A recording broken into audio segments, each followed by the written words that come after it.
Hello दोस्तों। स्वागत है आपका आपके अपने YouTube channel day dream classes पर। और आज हम सिलेबस की चर्चा करेंगे जो कि आपकी यूनिवर्सिटी पंडित दीनदयाल उपाध्याय शेखावाटी यूनिवर्सिटी का सिलेबस होगा। आज हम सिलेबस के अलावा किस प्रकार से क्वेश्चन पूछे जाते हैं, क्या एग्जाम पैटर्न है आपके यूनिवर्सिटी के बीएससी सेमेस्टर फर्स्ट मैथमेटिक्स का। जो बीएससी सेमेस्टर मैथमेटिक्स है फर्स्ट फर्स्ट सेमेस्टर में, क्या तो सिलेबस है और उनको किस प्रकार से तैयार किया जाता है और सिलेबस में क्या क्या बदलाव हुए हैं, अभी हमको किस प्रकार से पढ़ना है, आज उसकी चर्चा हम करते हैं। तो देखो, सबसे पहले तो आपका जो सिलेबस है वो कितने मार्क का है। जो आपका टोटल मार्क का जो पेपर होगा, जो सिलेबस है 100 मार्क का है। 100 मार्क का है प्लस आपके 50 मार्क आपके प्रैक्टिकल असेसमेंट उनके आपको मिलेंगे। तो आपको तैयारी जो करनी है 100 मार्क की करनी है। और 100 मार्क किस प्रकार से डिवाइडेड है? 100 मार्क हैं जो आपके 3 पार्टों में डिवाइडेड हैं।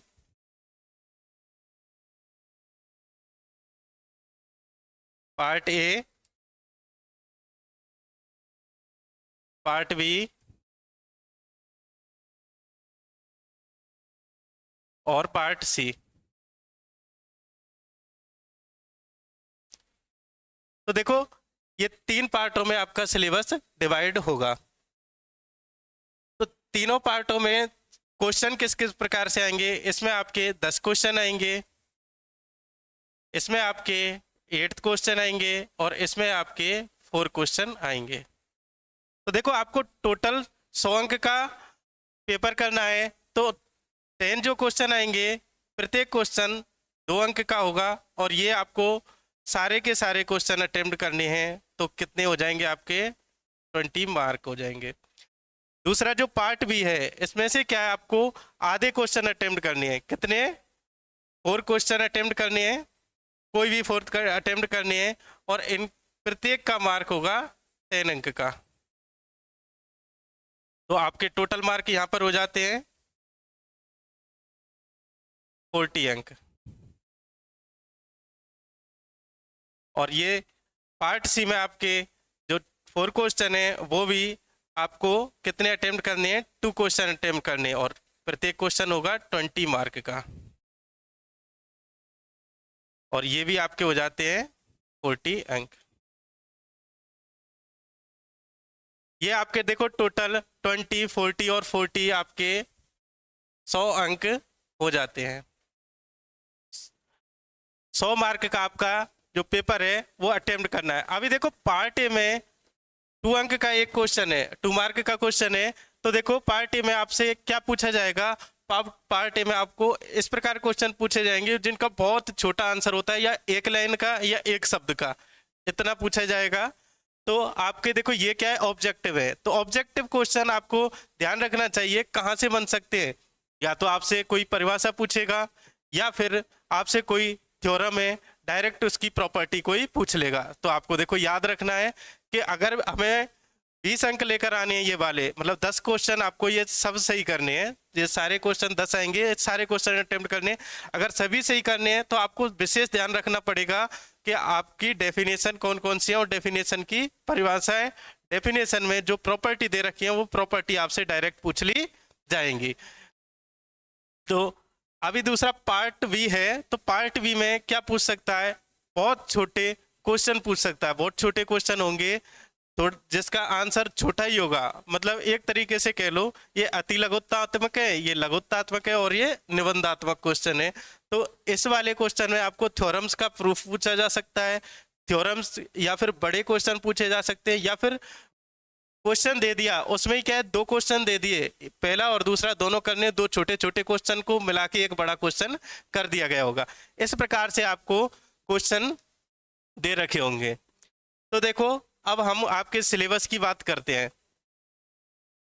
देखो, सिलेबस में आपके में पहली जो यूनिट है वो आपकी है, देखो, Taylor theorem. Taylor theorem unit में पहली यूनिट टेलर थ्योरम है, तो इसका मतलब ये कौन सी है, कैलकुलस की थ्योरम है। और कैलकुलस भी कौन सा है, डिफरेंशियल कैलकुलस। तो इसमें आपको सबसे पहले टेलर थ्योरम। अब देखो पार्ट ए में आपसे डायरेक्ट क्वेश्चन पूछा जा सकता है कि टेलर थ्योरम का एक्सपेंशन क्या है। टेलर थ्योरम के एक्सपेंशन पूछ सकता है, या फिर टेलर थ्योरम की कोई बेसिक छोटी सी प्रॉपर्टी पूछ लेगा। ये n बराबर 1 मान रखने पर क्या इसका मान आएगा, टेलर थ्योरम में कौन सा मान बनेगा। तो इसके बाद टेलर थ्योरम में, टेलर थ्योरम, इसके बाद मैक्लॉरेन थ्योरम है, इसके बाद power series of expansion of function, जो सीरीज है इसके एक्सपेंशन पूछा जा सकता है। जैसे कि आपको पढ़ा होगा, आपने 11th-12th पढ़ के आए हैं, ई की पावर एक्स का एक्सपेंशन क्या होता है, और आपने पढ़ा होगा साइन एक्स का एक्सपेंशन क्या है। ये एक्सपेंशन टेबल पढ़ी होगी आपने, जैसे लिख देता हूँ x x q y factorial 3, इस प्रकार से चलती है। साइन एक्स ई की पावर एक्स 1 प्लस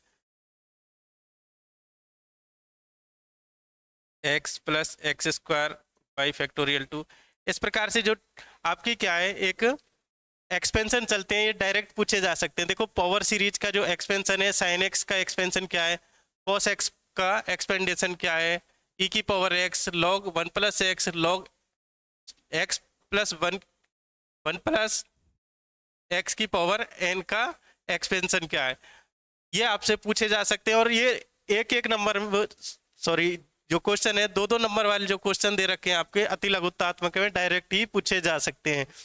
जैसे कि साइन एक्स का आपको क्वेश्चन दे देगा कि साइन एक्स का एक्सपेंशन बताओ, तो साइन एक्स का एक्सपेंशन ये हो गया। ई की पावर एक्स का, ये आपने 12th में पढ़ रखा है, तो 12th में पढ़ रखा है, उससे ही डायरेक्ट आप हल कर सकते हो, एक एक नंबर में आ जाएंगे। अगर आपसे अगले वाले पार्ट में, बी पार्ट में पूछे, तो कोई 2 एक्सपेंशन दे देगा कि आपको क्वेश्चन दे देगा कि एक्सपेंशन लिखो, साइन एक्स कॉस एक्स और ई की पावर एक्स 3 दे दिए, तो आपको 10 मार्क का क्वेश्चन दे दिया, इस प्रकार से बना के दे सकता है। तो अगला है derivative of the length of arc. आप देखो एक चाप की लंबाई, अगर आपको एक चाप दे रखा है कोई भी, जैसे कि ये कोई चाप दे रखा है, यहां से ए से बी तक की इसकी लंबाई क्या होगी, इस चाप की लंबाई पूछी जा सकती है। या फिर पेडल इक्वेशन, इसकी पेडल इक्वेशन क्या बनेगी। अभी देखो अगला जो भी इसका टॉपिक होता है, वो टॉपिक है कर्वेचर। कर्वेचर के अंदर कर्वेचर के जो भी फॉर्मूले होते हैं, किस प्रकार से कर्वेचर ज्ञात किया जाता है, और सेंटर ऑफ कर्वेचर, कर्वेचर का केंद्र क्या है, और कोड ऑफ कर्वेचर, कर्वेचर की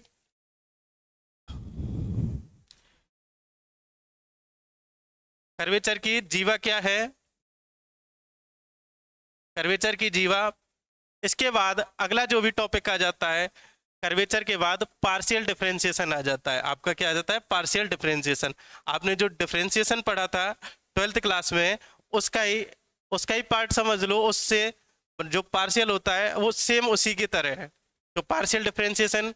इसके बाद आइलर थ्योरम आती है, जो होमोजीनियस फंक्शन में चलती है। जैसे कि एक क्वेश्चन लिख देते हैं, जैसे मैं आपको एक्स स्क्वायर वाई स्क्वायर कुछ एक बड़ा सा इस प्रकार से क्वेश्चन दे देता हूँ।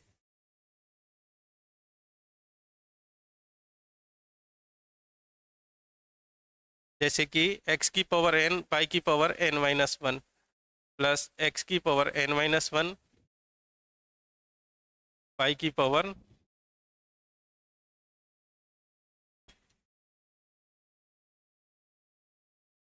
वाई की पावर 1, और इस प्रकार से मैं एक क्वेश्चन दे देता हूँ, और वाई की पावर यहाँ पर हो जाएगा एन और एक्स की power 0।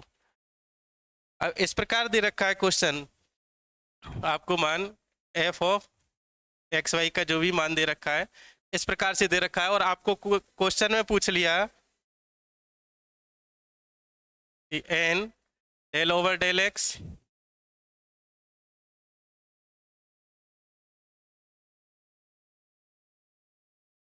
X del f over del x plus y del f over del y बराबर क्या होगा? तो ये क्या हो जाएगा आपका जो एन है del f over n of f के बराबर हो जाएगा। एन ऑफ फंक्शन एफ के बराबर इसका मान हो जाएगा। जो भी एफ मान दे रखा है जो एफ एक्स फंक्शन है इसके बराबर हो जाएगा। इनको ज्ञात करने ये आयलर थ्योरम है। इसी प्रकार आपको आयलर थ्योरम जो होमोजेनियस फंक्शन में चलती है और आपको आगे ज्ञात करना है चेन रूल। चेन रूल जो पार्शियल डिफरेंशियल इक्वेशन में भी चलता है, टोटल डिफरेंशियल इक्वेशन में भी चलता है। पार्शियल डिफरेंशियल इक्वेशन के लिए chain rule, total differential equation के लिए चेन रूल। और differentiation of implicit function, implicit function जो अलग अलग फंक्शन दे रखे हों, एक्स का वाई में, वाई का एक्स में, ऐसे अलग अलग फंक्शन दे रखे हो एक्स वाई के अलावा, तो अस्पष्ट फलन होते हैं। जैसे इनको बोलते हैं अस्पष्ट फलन। इनका क्या बताना है आपको? डिफरेंशिएशन। इसके अलावा अगला टॉपिक देखते हैं। अगली जो यूनिट है आपको 4th यूनिट में डिवाइड होगा आपका सिलेबस। इसके बाद एनवेलोप। एनवेलोप आप समझते होंगे, एनवेलोप किसको बोलते हैं? जैसे पत्र है, पत्र को किस में रखते हैं? एक लिफाफे में रखते हैं, ऐसे ही एनवेलोप उसी लिफाफे को एनवेलोप बोलते हैं। तो एनवेलोप किसके लिए? एनवेलोप की फैमिली ऑफ कर्व क्या है? 2 पैरामीटर दे रखे हैं, तब एनवेलोप क्या क्या निकालेंगे। और मैक्सिमा एंड मिनिमा और फंक्शन के मैक्सिमा एंड मिनिमा ज्ञात करना जिनमें 2 वेरिएबल फंक्शन दे रखे हों। और लाग्रांज मेथड ऑफ अनडिटरमाइंड, जो अनडिटरमाइंड जो फंक्शन होते हैं ना, जो डिटरमाइंड नहीं होते, उनका मैक्सिमा मिनिमा निकालने का लाग्रांज तरीका। और भी तरीके हैं पर आपको केवल दे रखा है कौन सा? लाग्रांज तरीका, यही आपको ज्ञात करना है। फिर आपके आ जाती है अनंत स्पर्शियाँ, एसिम्प्टोस। तो एसिम्प्टोस में देखो अनंत स्पर्शियों में डेफिनेशन, डेफिनेशन तो आपको याद रखनी ही रखनी है क्योंकि डेफिनेशन ही आपसे सबसे ज़्यादा पूछी जाएंगी। तो डेफिनेशन इसकी, अब देखो जो एसिम्प्टोस है तो एक्स अक्ष के समांतर कौन सी है? एक्स अक्ष के समांतर, वाई अक्ष के समांतर। और जो क्रॉस एसिम्प्टोटोस है वो क्या क्या है इसकी, जो इस प्रकार से। इसके बाद अगला जो पढ़ते हैं general rational algebraic curve, inspection method. इनको इंस्पेक्शन मेथड से किस प्रकार हल करें? इंटरसेक्शन ऑफ कर्व, कर्व दो कर्व जो मिल रहे हैं उनका इंटरसेक्शन क्या होगा, उनके बीच के मध्य का कोण क्या होगा, ये हम एसिम्प्टोस अनंत स्पर्शियों के मध्य का कोण क्या होगा, इनको हम ज्ञात करते हैं। फिर इसके बाद मल्टीपल पॉइंट ज्ञात करते हैं। मल्टीपल पॉइंट होते हैं आपके आइसोलेटेड पॉइंट है आपके ये। इसके बाद पढ़ते हैं curve tracing. Curve tracing, curve tracing में आपको पोलर और कार्टेशियन दोनों में आपकी कर्व ट्रेसिंग पढ़नी है। कर्व ट्रेसिंग आपको देखो ये आइसोलेटेड पॉइंट और ये भी बेहद ईजी है। तो इसके बाद अगला देखते हैं अगली यूनिट किस प्रकार से डिवाइड है आपके सिलेबस की। आपके सिलेबस में अगले में दे रखा है जो आपका इंटीग्रल कैलकुलस का पार्ट है।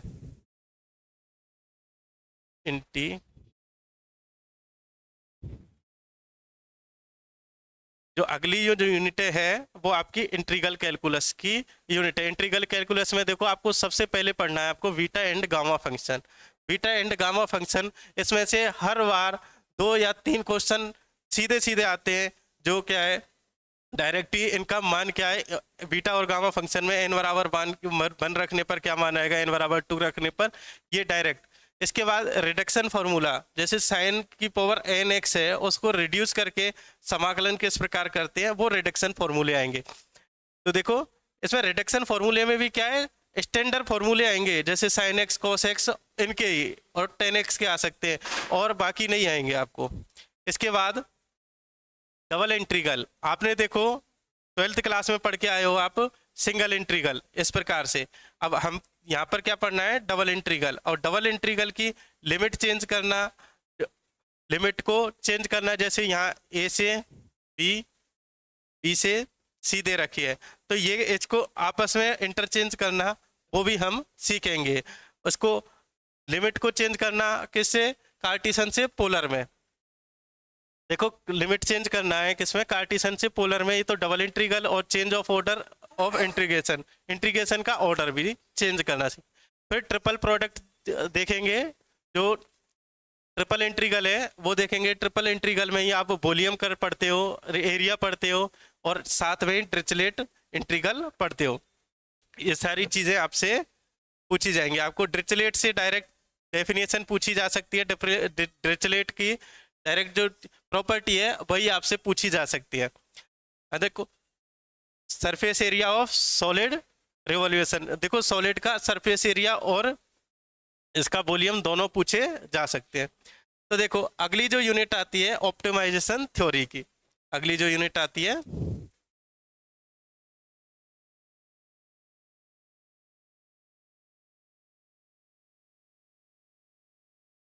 अगली यूनिट आती है ऑप्टिमाइजेशन थ्योरी। ऑप्टिमाइजेशन थ्योरी में देखो क्या पढ़ेंगे आप, लीनियर प्रोग्रामिंग प्रॉब्लम पढ़ेंगे। जो एलपीपी है, एलपीपी की बेसिक प्रॉब्लम क्या है, तो बेसिक प्रॉब्लम है तो बेसिक सॉल्यूशन पढ़ना है उनका, बेसिक फिजिबल सॉल्यूशन क्या है, ये सारी चीज़ें पढ़ेंगे। इसमें आपको केवल बेसिक सॉल्यूशन दे रखा है, तो इसका मतलब इसमें बेसिक सॉल्यूशन आ गया, बेसिक फिजिबल सॉल्यूशन आ गया, ऑप्टिमाइजेशन सॉल्यूशन आ गया, मतलब तीनों सॉल्यूशन आपके इसमें आ जाते हैं। तो सम बेसिक प्रॉपर्टी भी और थ्योरम दोनों चीज़ें पढ़नी है इसमें। On convex set, convex set पर जितनी भी थ्योरम बनती हैं प्रॉपर्टी वो सारी पढ़नी है। इसके बाद सिंप्लेक्स एल्गोरिथम पढ़ना है। सिंप्लेक्स एल्गोरिथम में सिंप्लेक्स मेथड पढ़ेंगे हम, और सिंप्लेक्स मेथड में आपके बिग एम वगैरह मेथड दे नहीं रखे। इसके अलावा ड्यूअलिटी पढ़नी है, द्वैतता पढ़नी है। इसके बाद ड्यूअल की प्रॉब्लम भी आपको पढ़नी है। ये आपके चारों की चारों यूनिट होती हैं, और चारों यूनिट कितने कितने भागों में डिवाइड हैं, आपकी जो 4 यूनिट हैं। तो सबसे पहले तो हम डिवाइड कर लेते हैं। पहले में तो कैलकुलस है, जो फर्स्ट 3 यूनिट है, फर्स्ट 3 यूनिट है। पहली यूनिट में क्या है आपकी, डिफरेंशियल कैलकुलस, और सेकंड यूनिट में यही डिफरेंशियल कैलकुलस है, और थर्ड यूनिट में आपकी है integral calculus.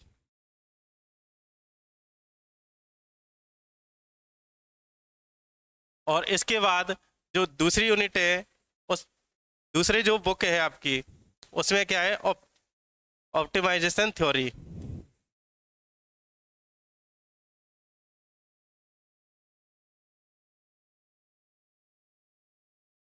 Optimisation theory, optimization technique, जो भी क्या है 4th यूनिट है आपकी। और इसमें आपको यूनिट आपकी जितनी भी दे रखी है, आपकी जो बुक चलती है जेपीएच और शेखावाटी में जो भी चलती हैं, उन सब में आपकी यूनिट ये दे रखी है पूरी है। तो इसमें क्या है, एलपीपी, सिंपलेक्स मेथड और डुअलिटी।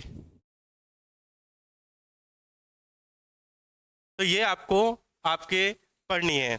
तो देखो यहाँ तक जो अभी सेमेस्टर सिस्टम किया है, तो इसको पढ़ने से आपको कुछ प्राप्त भी तो होना चाहिए। आउटकम क्या निकलेंगे आपको सेमेस्टर फर्स्ट पढ़ने का, तो देखो जो कैलकुलस है, हम जो कैलकुलस पढ़ते हैं, तो आप डेली लाइफ में कैलकुलस को किस प्रकार से यूज कर सकते हो, कैलकुलेशन है या फिर जो कर्व है, उनको डेली लाइफ में कहाँ यूज कर सकते हो, ये आपको यहाँ पर सीखने को मिलेगा।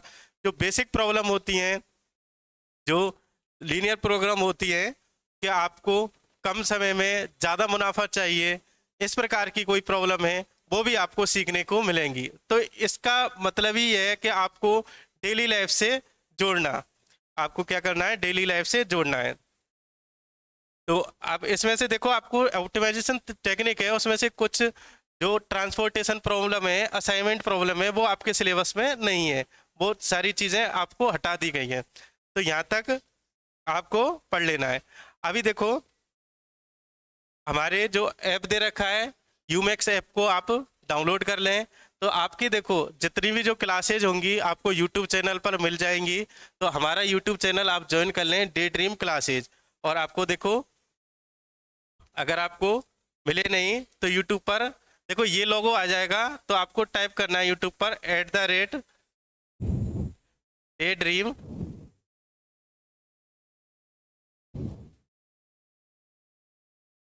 आपको क्या करना है, @daydream classes आप सर्च करोगे तो सबसे पहले हमारा यूट्यूब चैनल आ जाएगा। और यही आप सर्च करोगे कहाँ पर, टेलीग्राम पर, तो भी हमारा ये टेलीग्राम चैनल आ जाएगा। और यही आप व्हाट्सएप पर करोगे, व्हाट्सएप चैनल हमारा आ जाएगा। हमसे जुड़े और आपको अपडेट सारे इन्हीं चैनलों पर मिल जाएंगे। और सारी क्लासें आपकी टॉपिक वाइज आपको यूट्यूब चैनल पर मिल जाएंगी। आप हमारा चैनल सब्सक्राइब करें, जो भी है हमारा यूट्यूब चैनल है डे ड्रीम क्लासेज। तो आज के लिए मैं इतना ही, आपसे विदा लेते हैं।